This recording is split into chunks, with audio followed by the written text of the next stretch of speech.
Everyone, GK GS दृष्टि में आपका स्वागत है। तो आपके लिए एक मोटिवेशन लाइन है।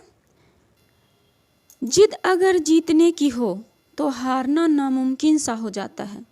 इसी मोटिवेशन कोट के साथ हम बीपीएससी प्रीवियस ईयर क्वेश्चन की शुरुआत कर रहे हैं।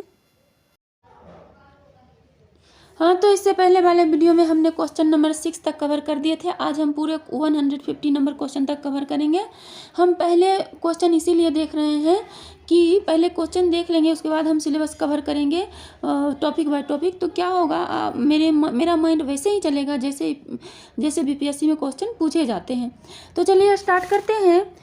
क्वेश्चन नंबर 7 है, जिसने, यहाँ पे देखिए क्वेश्चन नंबर 7 है, जिसके ग्रंथ में चंद्रगुप्त मौर्य का विशिष्ट रूप से वर्णन हुआ है वह है कौन? भास, शूद्रक, विशाखादत्त, अश्वघोष।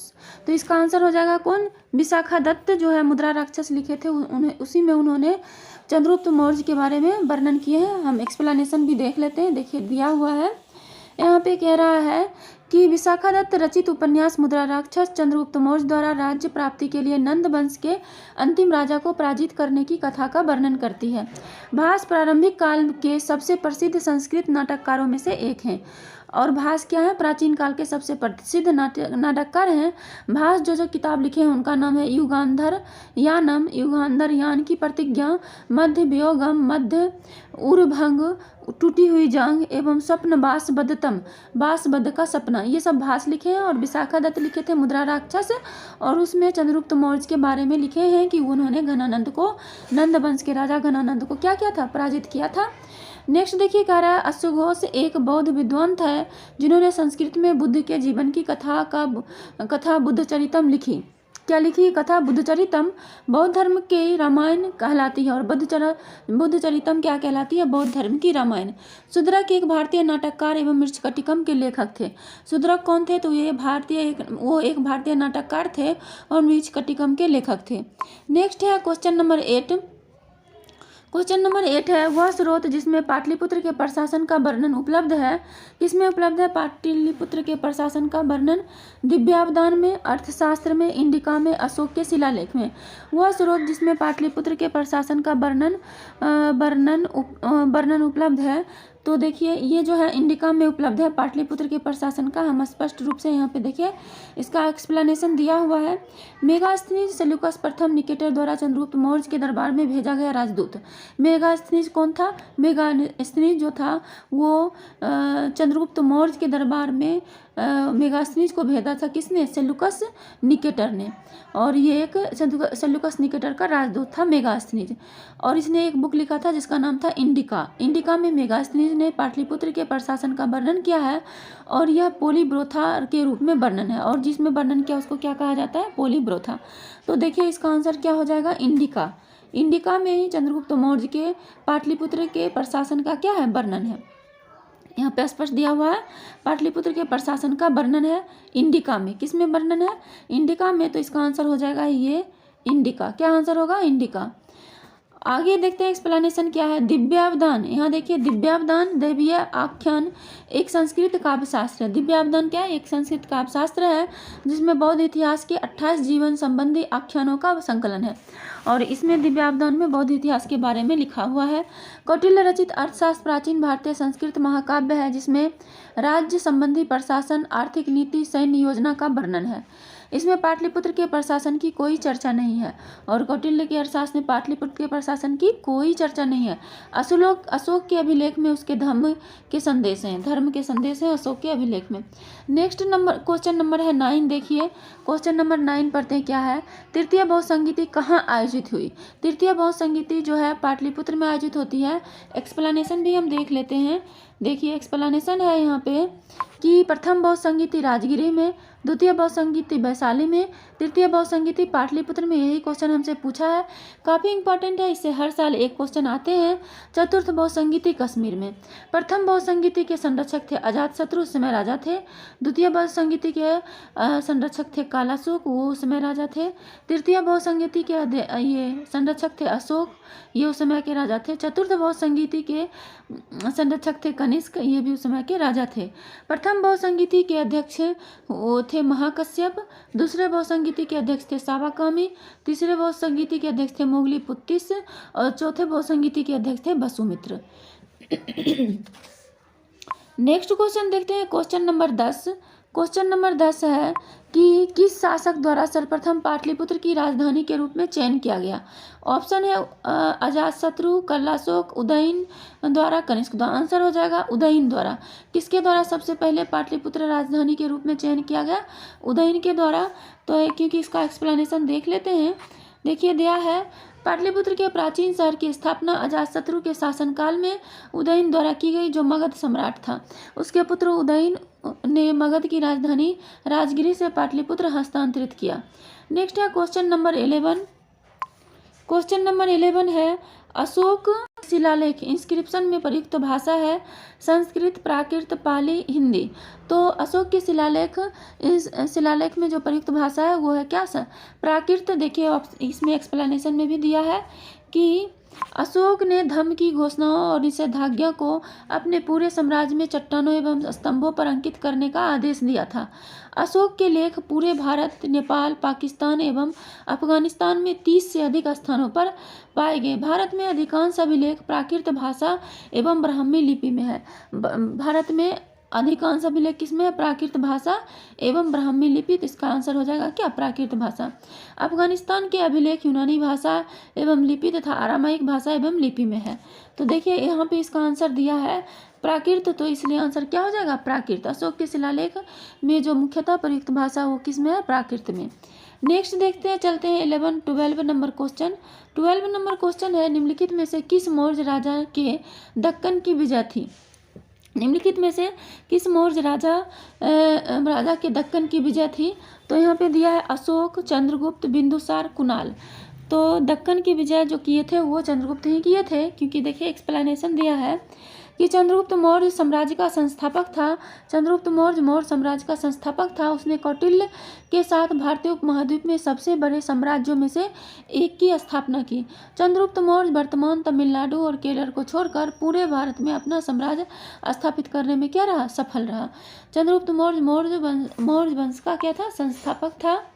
और इन्होंने दक्कन तक विजय प्राप्त की थी, सिर्फ केरल और तमिलनाडु को छोड़ के। यहाँ पे दिया है केरल और तमिलनाडु को छोड़ करके, तमिलनाडु और केरल को छोड़ के पूरे भारत में विजय प्राप्त की थी। कौन? चंद्रगुप्त मौर्य। तो दक्कन में तो की ही होगी। नेक्स्ट है, मेगास्थनीज ने भारतीय समाज को कितनी श्रेणियों में विभाजित किया? तो मेगास्थनीज ने भारतीय समाज को 7 श्रेणियों में विभाजित किया। इसका एक्सप्लेनेशन भी हम देख लेते हैं। देखिए दिया है, मेगास्थनीज ने यूनानी शासक सेल्यूकस निकेटर प्रथम, यहाँ पे देखिए मेगास्थनीज ने यूनानी शासक सेल्यूकस प्रथम निकेटर के राजदूत के रूप में चंद्रगुप्त मौर्य के दरबार का भ्रमण किया। मेगास्थनीज ने अपनी पुस्तक इंडिका में उल्लेख किया है कि भारतीय समाज 7 वर्गों में विभाजित था। मेगास्थनीज ने भारतीय समाज को 7 जातियों में विभाजित किया है। ए है दार्शनिक, बी है किसान, सी है चरवाहे, डी है कारीगर, उसके बाद है सैनिक, ई है सैनिक, एफ है गुप्तचर या जासूस, और जी है पार्षद। तो हम देख लिए 7 में दार्शनिक, किसान, चरवाहे, कारीगर, सैनिक, गुप्तचर या जासूस या पार्षद, इतने में विभाजित किया था मेगास्थनीज ने भारतीय समाज को। नेक्स्ट है 14 नंबर क्वेश्चन, केवल महाजनपदों की सूची उपलब्ध है। यहाँ देखिए, केवल महाजनपदों की सूची उपलब्ध है भारत में अंगुत्तर निकाय में, छंदोग्य उपनिषद में, संयुक्त निकाय में। तो केवल महाजनपदों की जो सूची उपलब्ध है वो कहाँ उपलब्ध है? अंगुत्तर निकाय में। नेक्स्ट है क्वेश्चन नंबर 15 नंबर क्वेश्चन। यहाँ पे देखिए क्वेश्चन नंबर 14 देखते हैं। हाँ, तो कह रहा है कि यहाँ देखिए 14 नंबर क्वेश्चन है, बौद्ध ग्रंथ अंगुत्तर निकाय 16 महाजनपदों की सूची का उल्लेख करता है। देखिए यहाँ जो 14 नंबर क्वेश्चन पूछ रहा है कि 16 महाजनपदों का सूची उपलब्ध है किसमें? महाभारत में, अंगुत्तर निकाय में, छंदोग्य उपनिषद में, संयुक्त निकाय में। तो यह अंगुत्तर निकाय में 16 महाजनपदों की सूची उपलब्ध है। तो हम देख लेते हैं। कह रहा है बौद्ध ग्रंथ अंगुत्तर निकाय में 16 महाजनपदों की सूची उपलब्ध है।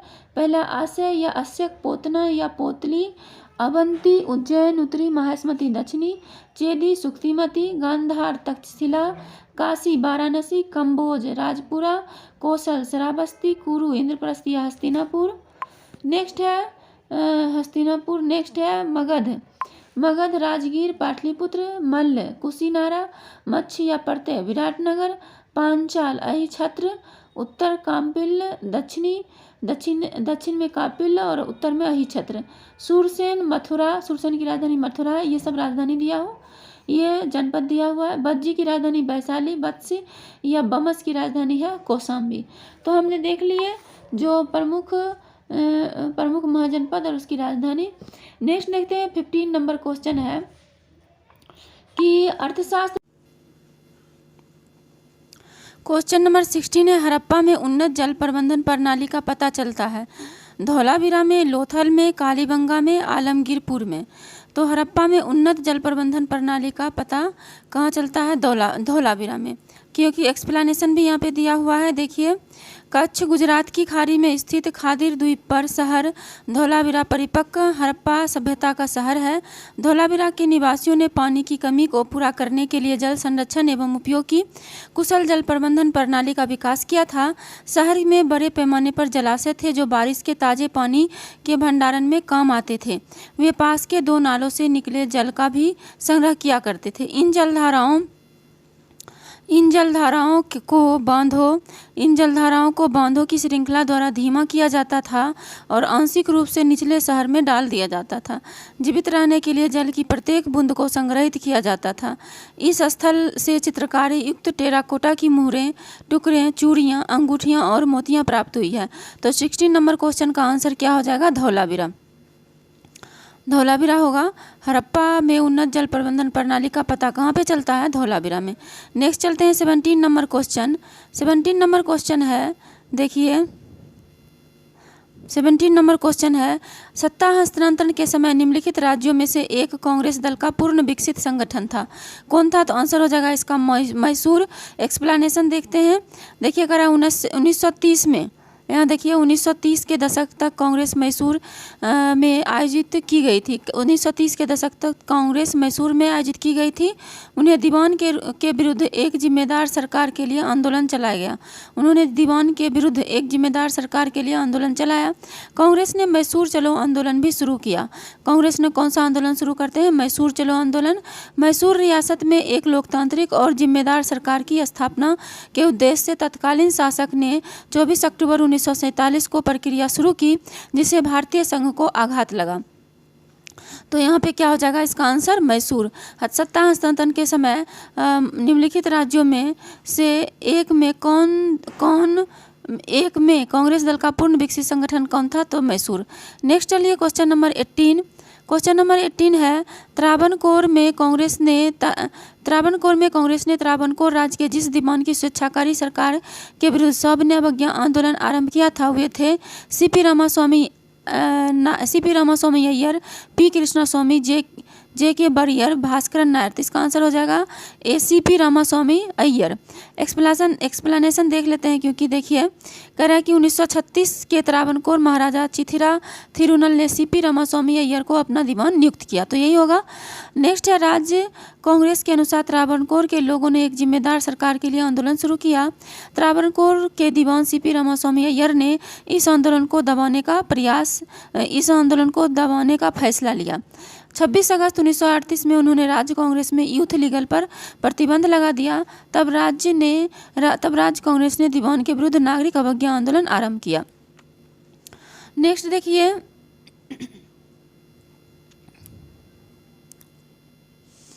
यहाँ पे देखिए नेक्स्ट है क्वेश्चन 19 नंबर है।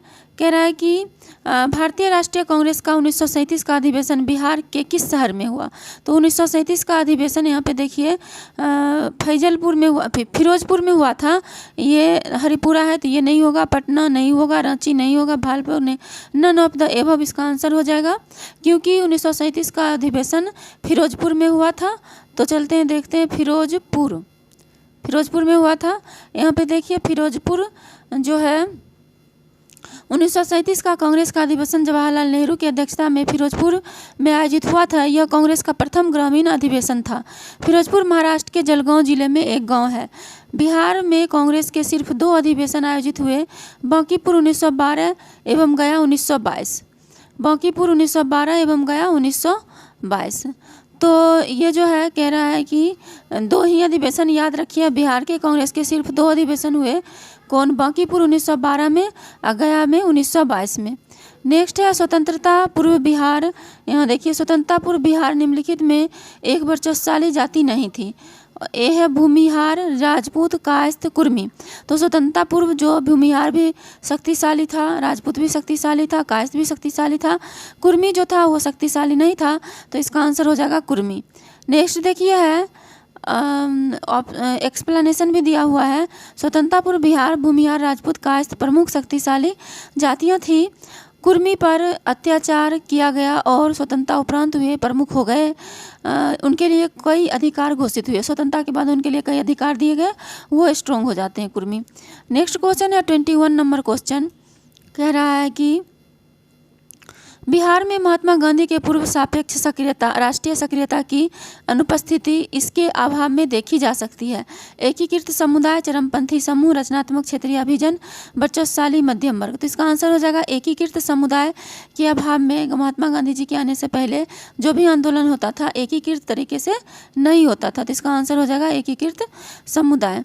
इसका जो है ये कह रहा है कि महात्मा गांधी के आगमन के पूर्व बिहार में एकजुट समुदाय की अनुपस्थिति के कारण संबंधित राष्ट्रीय गतिविधियों का अभाव था। हालांकि इससे पहले अनेक विरोध प्रदर्शन हुए पर वे एकजुट नहीं थे। महात्मा गांधी के आगमन से क्रांतिकारी एकजुट हुए और सामूहिक रूप से आज़ादी की लड़ाई में खड़े हुए। नेक्स्ट है क्वेश्चन नंबर 22। क्वेश्चन नंबर 22 है कि यहाँ देखिए स्वतंत्रता पूर्व बिहार में बड़े जमींदारों की राजनीतिक शक्ति बचाने का माध्यम था। ए है राजकीय संसाधन को, बी है सामाजिक स्थिति को, सी है आर्थिक स्थिति को, डी है संस्कृति को। तो स्वतंत्रता पूर्व बिहार में बड़े जमींदारों की राजनीतिक शक्ति बचाने का माध्यम क्या था? तो इसका आंसर हो जाएगा आर्थिक स्थिति। एकदम याद रखिएगा, इसका आंसर सामाजिक स्थिति नहीं होगा, ये इसका आंसर हो जाएगा आर्थिक स्थिति को इसका बचाने का माध्यम था। आर्थिक स्थिति वो बचाते तो उनकी सामाजिक स्थिति बढ़ जाती। तो देखिए इसका एक्सप्लेनेशन दिया है। स्वतंत्रता पूर्व बिहार के जमींदारों ने आर्थिक स्थिति की सुरक्षा के लिए राजनीतिक शक्ति का प्रयोग किया, जिसके कारण उनका सामाजिक प्रभाव बढ़ता चला गया। इन भूस्वामियों का प्रमुख कार्य राजस्व संग्रह करके ब्रिटिश सरकार को प्रस्तुत करना था। नेक्स्ट है क्वेश्चन नंबर 23। क्वेश्चन नंबर 23 है सन 1930 में कांग्रेस का सविनय अवज्ञा आंदोलन इतना सफल हुआ कि निम्नलिखित शहरों में से एक में अंग्रेजी राज्य के चिन्ह कई महीनों तक गायब से हो गए थे। तो देखिए ये कौन होगा? पटना, साहिबगंज, बरही, मुजफ्फरपुर। तो इसका आंसर हो जाएगा बरही। एक्सप्लेनेशन देख लेते हैं। एक्सप्लेनेशन है कि बिहार महात्मा गांधी द्वारा दांडी तट पर नमक कानून भंग करके 1930 में प्रारंभ किए गए नागरिक अवज्ञा आंदोलन में सक्रिय प्रतिभागिता की। बिहार के लोगों ने समुद्री तट की अनुपस्थिति के कारण साल्ट पीटर से नमक बनाना शुरू किया। यद्यपि बिहार एक भूबंध राज्य है। भूबंध राज्य का मतलब होता है जैसे यहाँ पे बिहार है तो बिहार के चारों ओर जो है स्थल वाले राज्य हैं। एक को मतलब बिहार जो है समुद्र से टच नहीं करता है, तो सारे स्थल से घिरे हैं बिहार, इसीलिए इसको भूबंध राज्य कहा गया है। नेक्स्ट है चंपारण एवं सिवान आंदोलन में भाग लेने वाले प्रथम 2 जिले थे। यानी कि जो सविनय अवज्ञा आंदोलन में 2 जिला भाग लिए थे। सबसे पहले प्रथम 2 जिले जो थे वो थे, एक चंपारण थे, दूसरा सिवान थे। नेक्स्ट है 1930 के सर्दियों के महीने में चौकीदारी कर नहीं नामक एक आंदोलन शक्तिशाली रूप से विकसित हुआ और मुंगेर के बरही क्षेत्र से प्रशासन गायब हो गई। नागरिक अवज्ञा आंदोलन के प्रयोग की सफलता मुंगेर जिले के बरही में पूरी हुई, जहां कुछ माह के लिए ब्रिटिश शासन के सारे निशान गायब हो गए थे। नेक्स्ट हम देखते हैं क्वेश्चन नंबर 24 नंबर क्वेश्चन है। 24 नंबर क्वेश्चन है बिहार प्रांतीय किसान सभा का गठन किस सन में हुआ? तो यहाँ ऑप्शन देखिए, फरवरी 1931, जनवरी 1953, मार्च 1929, अप्रैल 1932। तो बिहार प्रांतीय सभा का गठन किस सन में हुआ? ये हुआ मार्च 1929 में। तो इसका एक्सप्लेनेशन हम देख लेते हैं, एक्सप्लेन भी क्या हुआ है। तो इसका एक्सप्लेन है, बिहार प्रांतीय किसान सभा का गठन सोनपुर मेले के दौरान मार्च 1929 में हुआ था। कब हुआ था? मार्च 1929 में बिहार किसान सभा का गठन हुआ था। काफ़ी इंपॉर्टेंट है, अक्सर पूछता है। किसानों के इकट्ठा होने पर हुआ था। इसके प्रधान अध्यक्ष स्वामी सहजानंद सरस्वती थे। ये क्वेश्चन तो हर साल पूछता है कि बिहार किसान सभा के अध्यक्ष कौन थे? स्वामी सहजानंद सरस्वती। किसान सभा बनने का तत्काल प्रभाव 1929 में सरकार द्वारा टेनेंसी काश्तकारी विधेयक पेश करने के निर्णय से आया था। जदुनंद शर्मा, कार्यानंद शर्मा, राहुल सांकृत्यायन, नागार्जुन, जयप्रकाश नारायण, राम वृक्ष बेनीपुरी, गंगा शरण सिन्हा, अवधेश्वर प्रसाद सिंह एवं रामानंद मिश्रा बिहार प्रांतीय किसान सभा से जुड़े थे। इतने लोग बिहार किसान प्रांतीय सभा से जुड़े थे। नेक्स्ट देखते हैं 25 नंबर क्वेश्चन। 25 नंबर क्वेश्चन है, स्वतंत्रता पूर्व बिहार में समाजवादी विचारधारा के प्रसार का श्रेय जाता है। किसको जाता है? तो ऑप्शन है जयप्रकाश नारायण एवं बीपी सिन्हा के पाश्चात्य शिक्षा को। हाँ, यही होगा। इन्होंने पाश्चात्य शिक्षा यानी पश्चिमी शिक्षा को जो विचार बढ़ावा दिए थे, जिसकी वजह से स्वतंत्रता पूर्व बिहार में समाजवादी विचारधारा का क्या हुआ था? प्रसार हुआ था। इसका एक्सप्लेन हम देख लेते हैं। कह रहा है कि जयप्रकाश नारायण और बीपी सिन्हा दोनों ने अपना समय समाजवादी विचारों और विद्वानों के अध्ययन के लिए विदेश के विश्वविद्यालयों में बिताया। वे भारत लौटे और समाजवाद के सिद्धांतों को बिहार में फैलाया। नेक्स्ट क्वेश्चन है 26 नंबर क्वेश्चन। ब्रिटिश राज में बिहार के कृषक वर्गों को निम्नलिखित श्रेणी में रखा जा सकता है। ए है पंचमुखी 5 फोल्ड वर्गीकरण, बी है चतुर्मुखी 4 फोल्ड वर्गीकरण, सी है त्रिमुखी फोल्ड वर्गीकरण और आगे है कोई वर्गीकरण नहीं। तो इसका आंसर हो जाएगा पंचमुखी 5 फोल्ड वर्गीकरण। इसका एक्सप्लेन भी दिया हुआ है कि बिहार के कृषक वर्ग ब्रिटिश शासन के दौरान 5 वर्गों में बांटा गया था। कितने वर्गों में बांटा गया था? 5 वर्गों में बांटा गया था, इसलिए इसको कहा गया है पंचमुखी वर्गीकरण यानी 5 फोल्ड वर्गीकरण। नेक्स्ट है क्वेश्चन नंबर 27। क्वेश्चन नंबर 27 है, बंगाल 1905 में विभाजित हुआ, जिसके विरोध के फलस्वरूप यह दोबारा विभाजित हुआ। तो बंगाल को 1905 में विभाजित कर दिया गया था। उस समय जो अंग्रेज गवर्नर जनरल था लॉर्ड कर्जन था और इसका विरोध काफ़ी बड़े स्तर पर हुआ था। तो फिर इसके विरोध के फलस्वरूप दोबारा जो विभाजित हुआ था वो हुआ था 1911 में। कब हुआ था? 1911 में एक भी हो गया था। तो देखिए क्या कह रहा है 19 जुलाई 1905 को लॉर्ड कर्जन द्वारा बंगाल विभाजन घोषित किया गया। अंग्रेज ने बंगाल विभाजन का कारण प्रशासनिक सुविधा को बताया। मतलब अंग्रेज ने बोला कि बंगाल बहुत बड़ा है, अगर हम इसको बांट देंगे तो प्रशासन करने में ईजी रहेगा।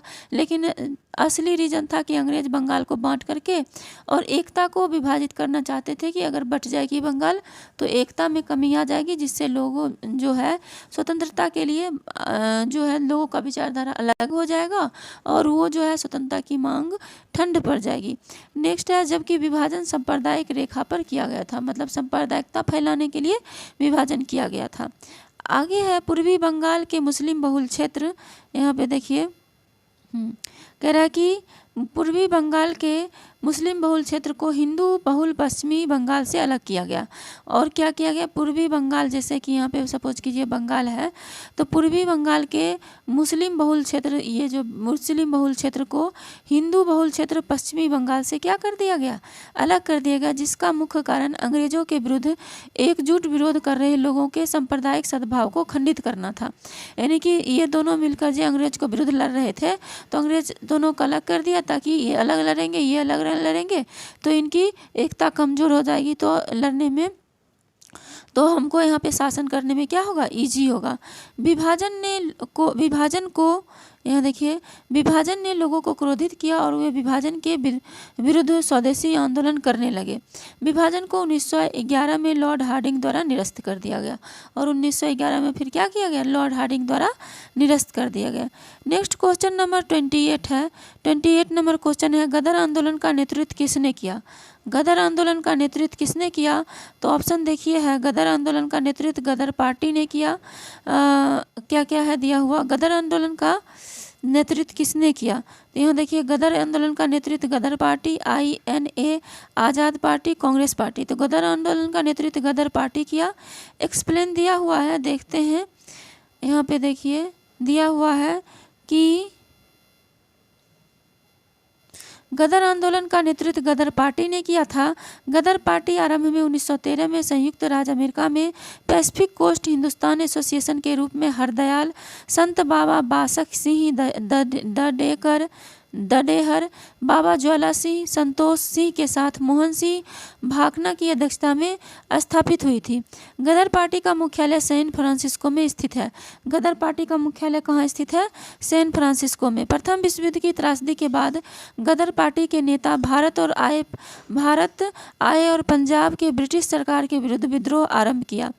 लॉर्ड हार्डिंग, जो 1910 से 1916 तक भारत का वायसराय था, उसने गदर आंदोलन को दबाने के लिए युद्धकालीन सुरक्षा कानून का प्रयोग किया। अनेक क्रांतिकारी गिरफ्तार किए गए और मारे गए। लॉर्ड हार्डिंग युद्ध की समाप्ति के बाद भी ये प्रावधान जारी रखना चाहते थे। नेक्स्ट है क्वेश्चन नंबर 29। क्वेश्चन नंबर 29 है, क्वेश्चन नंबर 29 है, अमृतसर के जालियांवाला बाग में भीड़ का दमन हुआ। कब हुआ भीड़ का दमन? अमृतसर के जालियांवाला बाग में भीड़ का दमन हुआ 1 जून 1918 को। अमृतसर के जालियांवाला बाग में भीड़ का दमन हुआ कब? 1 जून 1918 को। तो देखिए, इसका एक्सप्लेन देख लेते हैं क्या है। एक्सप्लेन है, भीड़ का दमन देखना है कब हुआ।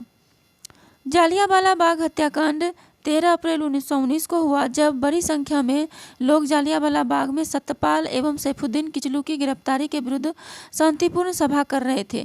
रेजिनाल्ड डायर ने के नेतृत्व में पुलिस ने एकमात्र प्रवेश द्वार बंद करके निहत्थे नागरिकों पर गोलियां चलाई, जिसमें सैकड़ों लोग मारे गए और घायल हुए। Michael O Dyer Jallianwala Bagh हत्याकांड के समय पंजाब का लेफ्टिनेंट गवर्नर था।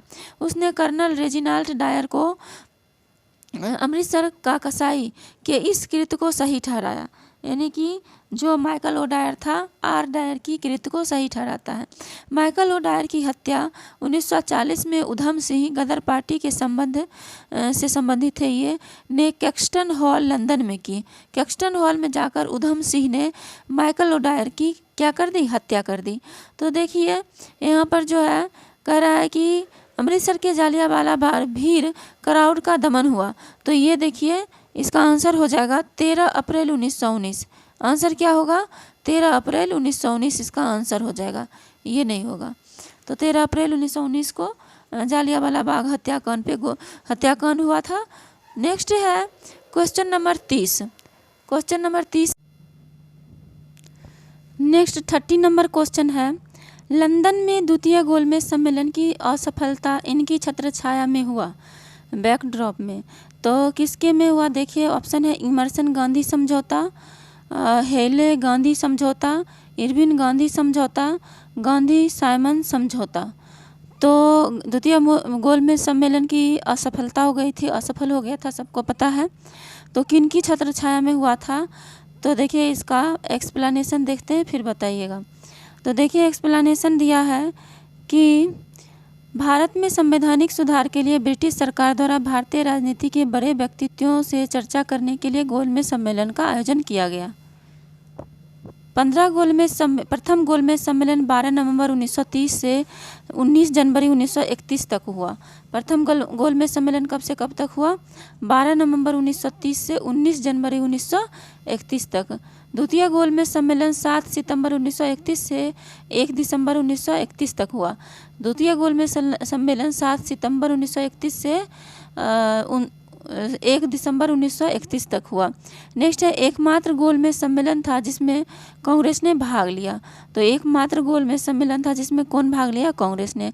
गांधी इरविन समझौते के बाद महात्मा गांधी कांग्रेस प्रतिनिधि के रूप में इसमें शामिल हुए और गांधी इरविन समझौते के बाद जो है महात्मा गांधी ये कांग्रेस प्रतिनिधि के रूप में द्वितीय गोलमेज सम्मेलन में भाग लेते हैं, क्योंकि गांधी इरविन समझौता हुआ था, उन समझौते में उनकी बात कहा गया था कि मानी जाएगी। तीसरा गोलमेज सम्मेलन 17 नवंबर 1931 से 24 दिसंबर 1931 को हुआ। तो देखिए इसका आंसर क्या हो जाएगा? गांधी इरविन गांधी समझौता। अभी देखे ना पढ़े, गांधी इरविन समझौता के बाद दूसरा गोलमेज सम्मेलन होता है, तो ये होता है, इसका आंसर हो जाएगा गांधी इरविन समझौता। नेक्स्ट क्वेश्चन है, यहाँ पे देखिए नेक्स्ट क्वेश्चन हम देखते हैं 30 नंबर हो गया, 31 नंबर क्वेश्चन है। 31 नंबर क्वेश्चन है, 1 मिनट। सन 1932 में निम्नलिखित में से एक आदेश पारित करके अखिल भारतीय कांग्रेस समिति को गैर कानूनी करार दे दिया गया था। वह आदेश है, वह कौन सा आदेश है? ऑप्शन है गैर कानूनी संघ अध्यादेश, शांति कानून उल्लंघन, कार्यपालक अधिकार अध्यादेश, वायसराय का विशेष आदेश। तो सन 1932 में निम्नलिखित में से एक आदेश पारित करके अखिल भारतीय कांग्रेस समिति को गैर कानूनी करार दे दिया गया, वह आदेश है। तो कौन सा आदेश के द्वारा अखिल भारतीय कांग्रेस समिति को गैर कानूनी करार दे दिया गया? तो ऑप्शन है गैर कानूनी संघ अध्यादेश, शांति कानून का उल्लंघन, कार्यपालक अधिकार अध्यादेश के द्वारा, वायसराय का विशेष आदेश के द्वारा। तो हम इसका देखते हैं एक्सप्लेनेशन पहले, फिर आंसर डिसाइड करेंगे। तो देखिए ये जो है कह रहा है 4 नए अध्यादेश: आपातकालीन शक्ति अध्यादेश, गैर कानूनी दायित्व अध्यादेश, गैर कानूनी एसोसिएशन अध्यादेश एवं रोकथाम तथा बहिष्कार अध्यादेश 4 जनवरी 1932 को सरकार द्वारा जारी किए गए। जनवरी 1932 में कांग्रेस पार्टी को गैर कानूनी एसोसिएशन अध्यादेश द्वारा अवैध घोषित किया गया। कौन सा? गैर कानूनी एसोसिएशन अध्यादेश। तो इसका आंसर हो जाएगा ए।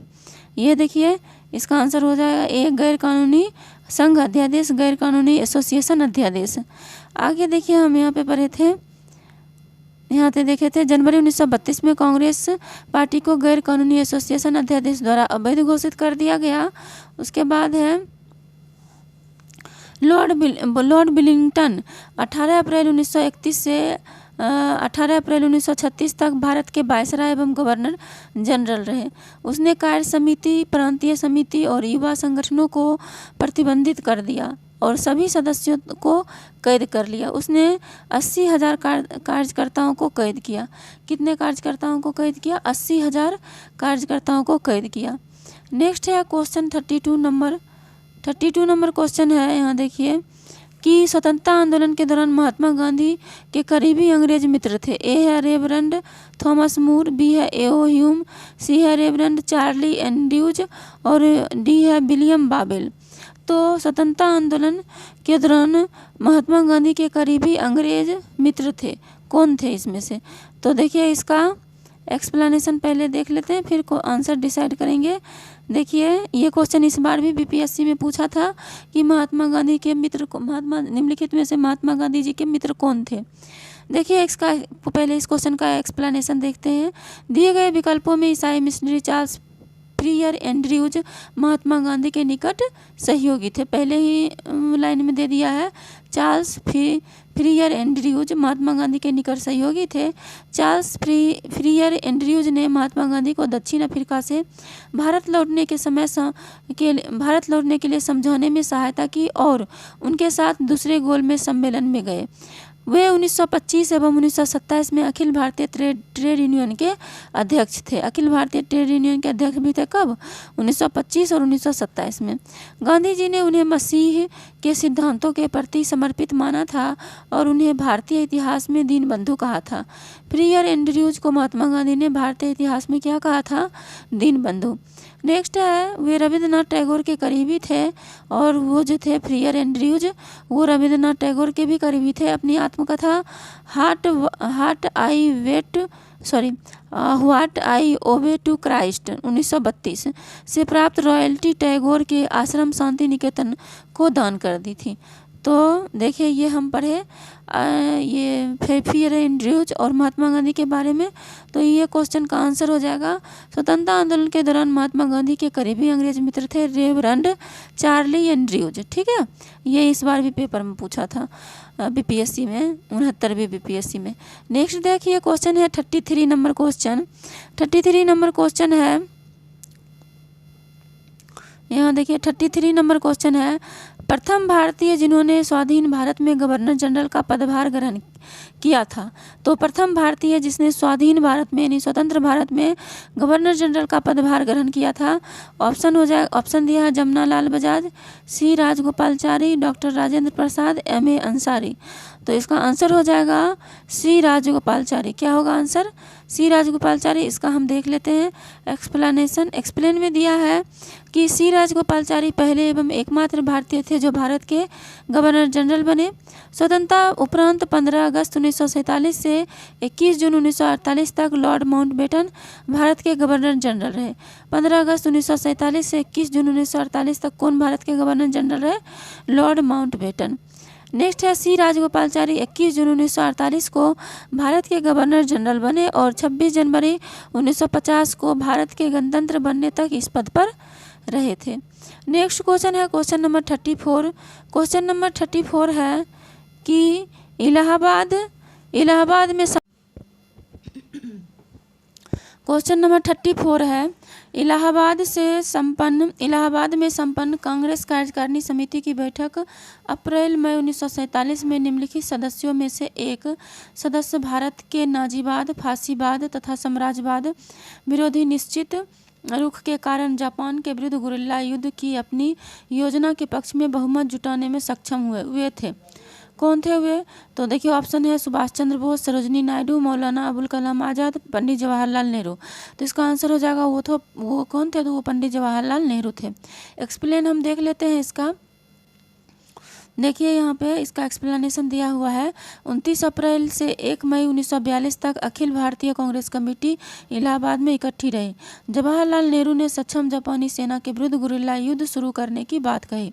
उसका मत था कि यदि जापानियों ने हमला किया तो भारतीय लोगों को चुप नहीं बैठना चाहिए, उन्हें गुरिल्ला युद्ध नीति से मुकाबले के लिए तैयार रहना चाहिए।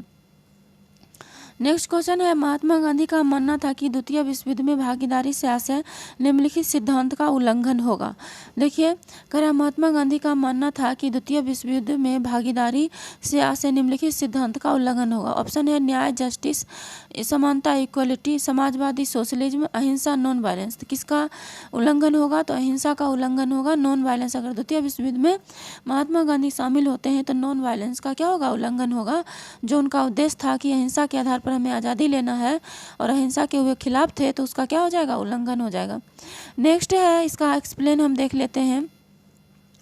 महात्मा गांधी का मानना था कि द्वितीय विश्व युद्ध में भारत की भागीदारी अहिंसा के सिद्धांतों का उल्लंघन करेगी। उन्होंने स्वतंत्रता संग्राम के लिए अहिंसक तरीकों का प्रचार किया था और 1920 के दशक से उनके द्वारा शुरू किए गए अहिंसक आंदोलन ने ब्रिटिश सत्ता को कमजोर कर दिया। नेक्स्ट है क्वेश्चन नंबर 36 नंबर क्वेश्चन है कि सन 1935 के विधेयक के तहत गठित संयुक्त संसदीय समिति के अध्यक्ष कौन थे, जिसके परिणाम स्वरूप भारत सरकार कानून 1935 निर्मित हुआ? तो ये देखिए ऑप्शन है Lord Linlithgow, James MacDonald, Winston Churchill, Clement Attlee. तो इसका क्वेश्चन यह कह रहा था कि 1935 के विधेयक के तहत गठित संयुक्त संसदीय समिति के अध्यक्ष कौन थे, जिसके परिणाम स्वरूप भारत सरकार कानून 1935 निर्मित हुआ? तो देखिए इसका एक्सप्लेन देखते हैं, फिर हम आंसर बताएंगे। एक्सप्लेन दिया हुआ है 1935 में ब्रिटिश संसद द्वारा पारित भारत सरकार अधिनियम ब्रिटिश संसद द्वारा दोनों सदनों द्वारा गठित एक संयुक्त परवर समिति की रिपोर्ट पर आधारित था। समिति की अध्यक्षता लॉर्ड लिनलिथगो ने की थी। किसने की थी?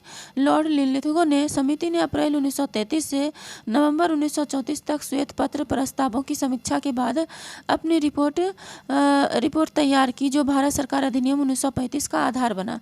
तो समिति के अध्यक्ष कौन थे? Lord Linlithgow. कौन थे? Lord Linlithgow. नेक्स्ट चलते हैं क्वेश्चन नंबर 37 में। क्वेश्चन नंबर 37 है कि निम्नलिखित में से लगातार 2 बार राष्ट्रपति रहे। यहाँ पे देख लेते हैं। देखिए इसका आंसर हो जाएगा लॉर्ड लिनलिथगो। 36 नंबर क्वेश्चन का आंसर होगा लॉर्ड लिनलिथगो। नेक्स्ट है 37 नंबर क्वेश्चन।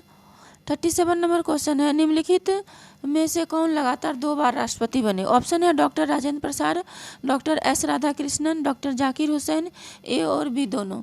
तो इसका आंसर हो जाएगा ये हो जाएगा, इसका आंसर हो जाएगा डॉक्टर राजेंद्र प्रसाद। यहाँ पे देखिए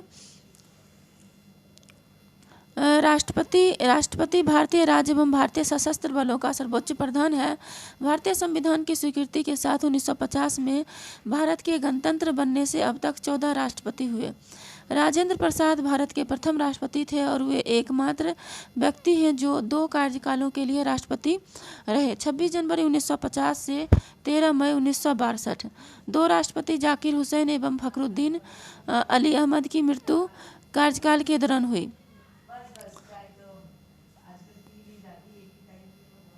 तो देखिए कह रहा है कि निम्नलिखित में कौन सा लगातार 2 बार राष्ट्रपति रहे। तो यहाँ पे देखिए डॉक्टर राजेंद्र प्रसाद आंसर हो जाएगा, क्योंकि यहाँ पे एक्सप्लेन में दिया हुआ है राष्ट्रपति। यहाँ देखिए राष्ट्रपति भारतीय राज्य एवं भारतीय सशस्त्र बलों का सर्वोच्च प्रधान है। भारतीय संविधान की स्वीकृति के साथ 1950 में भारत के गणतंत्र बनने से अब तक 14 राष्ट्रपति हुए। राजेंद्र प्रसाद भारत के प्रथम राष्ट्रपति थे और वे एकमात्र व्यक्ति हैं जो 2 कार्यकालों के लिए राष्ट्रपति रहे, 26 जनवरी 1950 से 13 मई 1962। कौन? राजेंद्र प्रसाद। तो इसका ऑप्शन क्या हो जाएगा? डॉक्टर राजेंद्र प्रसाद लगातार 2 बार राष्ट्रपति रहे, 50 से 62 तक। नेक्स्ट है क्वेश्चन नंबर 38। पूना समझौते का उद्देश्य था। यहाँ देखिए पूना समझौते का उद्देश्य था।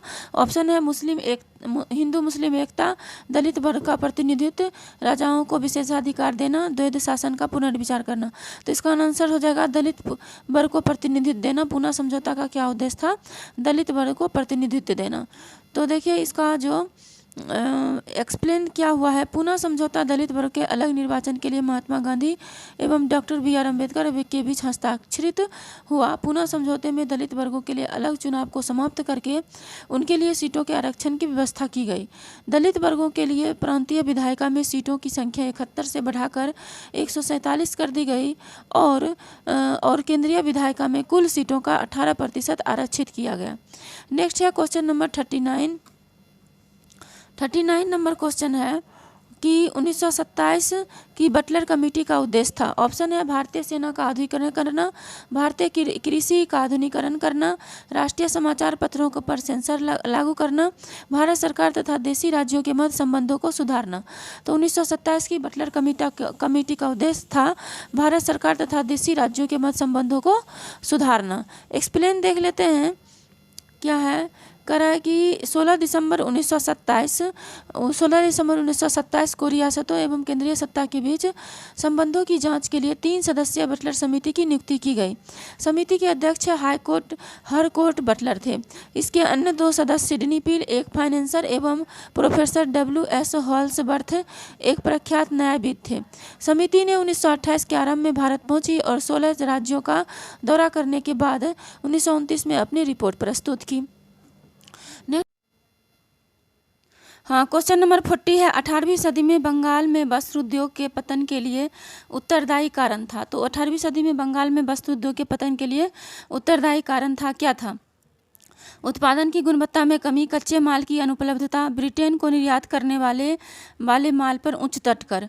तो ब्रिटेन को निर्यात करने वाले माल पर उच्च तट कर, ये जो था 18वीं सदी में बंगाल वस्त्र उद्योग के पतन के लिए उत्तरदायी कारण था। तो देखिए इसका एक्सप्लेन भी क्या हुआ है। एक्सप्लेन है दिया हुआ यहाँ पे देखिए। कह रहा है कि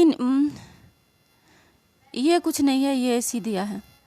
कह रहा है कि भारतीय कपड़ा उद्योग पर ब्रिटिश सरकार द्वारा लगाए गए उच्च निर्यात शुल्क के कारण 18वीं सदी में इसमें गिरावट आई। अंग्रेज ने निर्यात पर उच्च शुल्क एवं ब्रिटिश कपड़ों के आयात पर कम शुल्क लगाया। यानी कि ब्रिटिश कपड़े जो आयात होते थे उस पर कम शुल्क लगाया और यहाँ से जो लोग इंडिया के लोग निर्यात करते थे उस पर बहुत ज़्यादा शुल्क लगा लिया, जिससे यहाँ के सामान में बढ़ोतरी हो गई, सामान के रेट में क्या हो गई? वृद्धि हो गई, जिससे यहाँ के लोगों को घाटा होने लगा। तो वो मजबूर हो गए वहाँ के सामान को आयात करके बेचने के लिए। अब देखिए, इस प्रकार व्यापारियों को स्वदेशी वस्त्रों के निर्यात की जगह विदेशी कपड़े आयात पर मजबूर किया गया। अब नेक्स्ट क्वेश्चन है क्वेश्चन नंबर 41। क्वेश्चन नंबर 41 देखते हैं। ये रहा क्वेश्चन नंबर 41। अंग्रेज द्वारा भारतीयों को 1947 में सत्ता हस्तांतरित किए जाने के समय कांग्रेस अध्यक्ष कौन थे? अंग्रेजों द्वारा भारतीयों को 1947 में सत्ता हस्तांतरित किए जाने के समय कांग्रेस अध्यक्ष कौन थे? तो पंडित जवाहरलाल नेहरू, डॉक्टर राजेंद्र प्रसाद, अबुल कलाम आज़ाद, JB कृपलानी। तो अंग्रेज द्वारा भारतीयों को 1947 में सत्ता हस्तांतरित किए जाने के समय कांग्रेस अध्यक्ष JB कृपलानी थे। इसका एक्सप्लेन भी हम देख लेते हैं। इसका एक्सप्लेन दिया हुआ है, ये कुछ भी नहीं है। कह रहा है कि 1947 में भारत की स्वतंत्रता के समय JB कृपलानी कांग्रेस के अध्यक्ष थे। 1912 से 1917 तक कृपलानी ने SS कॉलेज, तब ग्रीयर BB कॉलेज कहलाता था, मुजफ्फरपुर बिहार में अंग्रेजी एवं इतिहास के व्याख्याता के रूप में कार्य किया। उन्होंने कांग्रेस छोड़कर 1951 में किसान मजदूर प्रजा पार्टी का गठन किया। उनकी पत्नी सुचेता कृपलानी भारत की प्रथम महिला मुख्यमंत्री थी। उनकी पत्नी सुचेता कृपलानी जो थी वो भारत की पहली महिला मुख्यमंत्री थी। ये भी क्वेश्चन पूछा जाएगा कि जो पहली महिला मुख्यमंत्री कौन थी? तो सुचेता कृपलानी। नेक्स्ट है क्वेश्चन नंबर 48।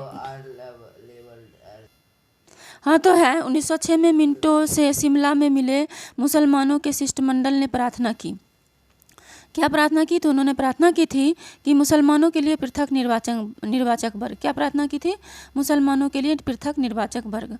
नेक्स्ट है मुसलमानों के लिए पृथक निर्वाचन वर्ग की प्रार्थना की थी। नेक्स्ट है भारत के राज्य सचिव द्वारा घोषणा की गई कि सरकार कुछ, यहाँ पे देखिए एक्सप्लेन देख लेते हैं हम।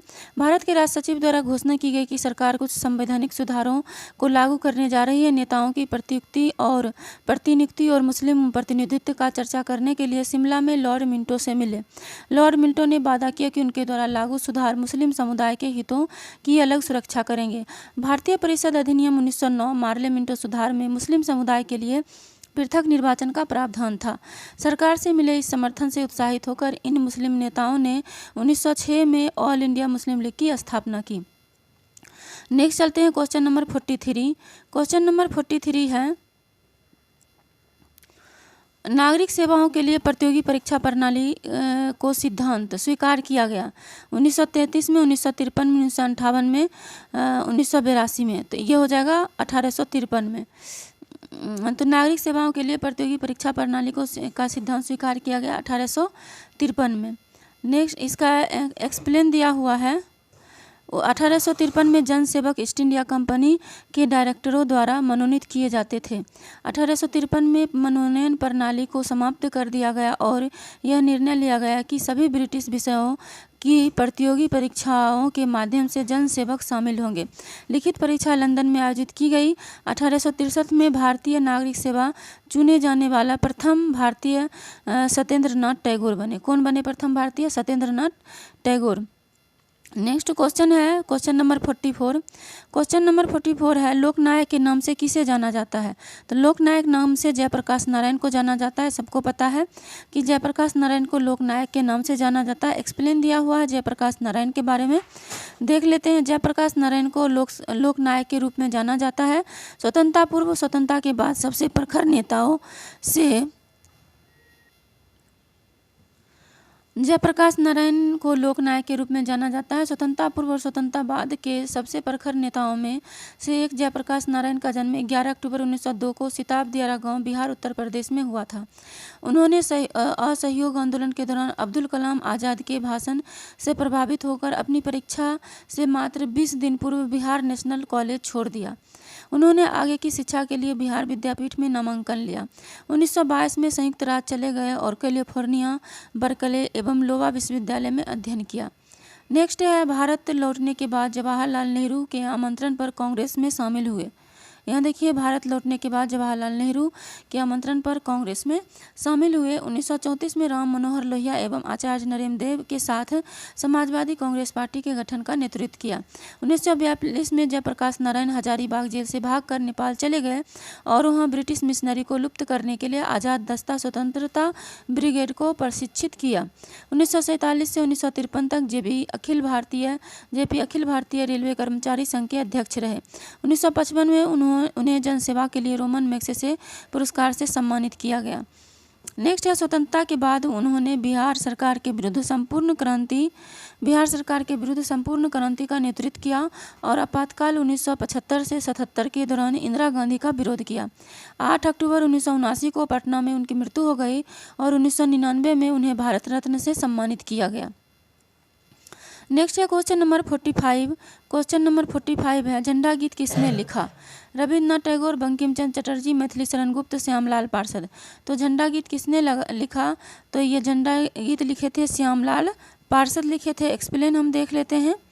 एक्सप्लेन में दिया है कि झंडा गीत श्यामलाल गुप्ता लिखा था, लिखा गया, जिन्हें पार्षद के नाम से जाना जाता था।